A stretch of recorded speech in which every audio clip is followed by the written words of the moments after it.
Je m'appelle Françoise Quick-Marinier, je suis pharmacien spécialisée depuis mes études en aromathérapie. Je suis enseignante en université, dans différentes universités françaises, mais également en Chine. Je donne également des formations depuis de nombreuses années pour des professionnels de santé et bientôt pour le grand public.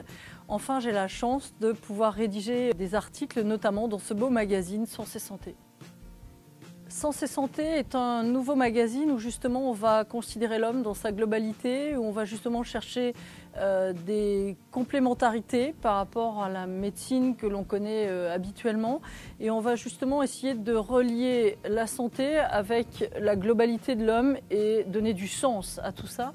Donc c'est vraiment très intéressant puisque l'aromathérapie agit à différents niveaux, que ce soit au niveau chimique, donc comme l'allopathie, on peut prouver effectivement scientifiquement que telle molécule se fixe sur tel récepteur. On va avoir aussi une dimension conviviale puisqu'il y a aussi ces odeurs et donc cette dimension olfactive. Nous avons un prix Nobel de médecine en 2004 qui a prouvé justement que la mémoire olfactive est une mémoire qu'on n'oublie jamais tout au long de sa vie. Donc on va pouvoir agir dès la prime enfance. On a des essais en néonatalité.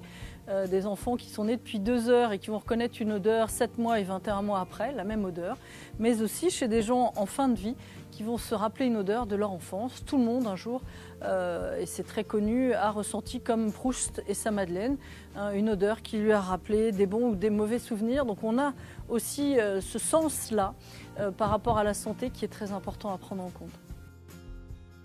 Alors on est justement au niveau des allergies, bientôt le printemps, au mois de mars, donc on va avoir celles qui vont être citées dans l'article comme la camomille romaine qui va être très apaisante à la fin des vacances scolaires où il faut reprendre, donc pour mieux dormir, une goutte sur l'oreiller ou sur les poignets, mais aussi à respirer par exemple pour éviter tous les troubles ORL, en complément ou justement parce qu'il n'y a pas de traitement sur le rhume des foins, on peut la garder pour toute allergie cutanée, que ce soit parce qu'on est allergique, eczémateux ou autre, ou parce qu'on va faire une réaction, une montre ayant du nickel par exemple ou autre.